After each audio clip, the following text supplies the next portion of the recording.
The Albigensian Crusade. A dark and tumultuous chapter in history that saw the clash of different ideologies, the rise of religious fanaticism, and the brutality of war. It was a conflict born out of fear, fueled by zealotry, and marked by unspeakable acts of violence.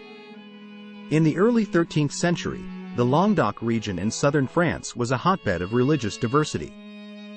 The Cathars, a Christian sect that believed in dualism and rejected the material world, held sway over the hearts and minds of many. Their message of spiritual purity and simplicity resonated with a population weary of the corruption and opulence of the Catholic Church. However, their non-conformity did not sit well with the Catholic authorities. The Church saw the Cathars as a threat to their power and authority, viewing them as heretics who needed to be suppressed.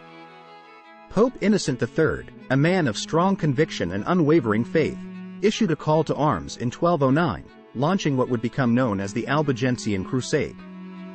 The Crusade was not your typical religious war. It was a battle not just against a foreign enemy, but against your own people. It pitted Christians against Christians, tearing families apart and leaving a trail of destruction in its wake.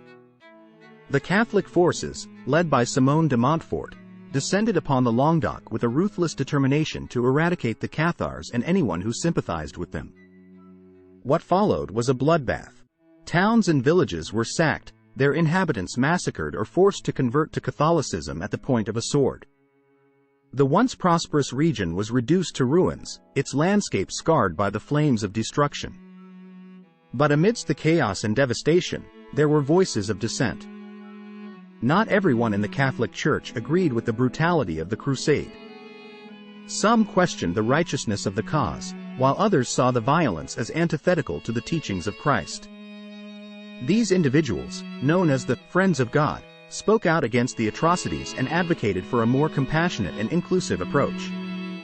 One cannot discuss the Albigensian Crusade without mentioning the figure of Raymond V, the Count of Toulouse.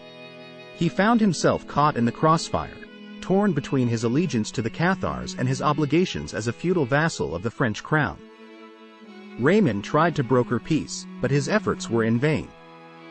The Crusaders saw him as a collaborator, a sympathizer to the heretics, and he was stripped of his lands and power. The brutality of the Albigensian Crusade was not limited to the battlefield. The Inquisition, established by the Catholic Church to root out heresy, employed tactics of fear and intimidation to cow the populace into submission. Accusations of heresy were rampant, and those accused faced torture, imprisonment, and often execution. The Church's fervor to eradicate the Cathars knew no bounds, and they were willing to use any means necessary to achieve their goal. But the Albigensian Crusade was not without its consequences. The brutality and fanaticism displayed by the Catholic forces led to a deepening divide within the Church itself. Many began to question the authority and morality of the Church, planting the seeds of doubt that would eventually lead to the Protestant Reformation. Today, the memory of the Albigensian Crusade serves as a reminder of the dangers of religious intolerance and extremism. It stands as a testament to the destructive power of blind zealotry and the devastating consequences it can have on individuals and societies.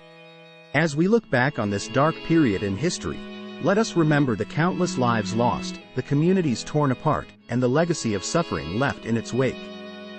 May we learn from the mistakes of the past and strive for a future marked by understanding, tolerance, and compassion.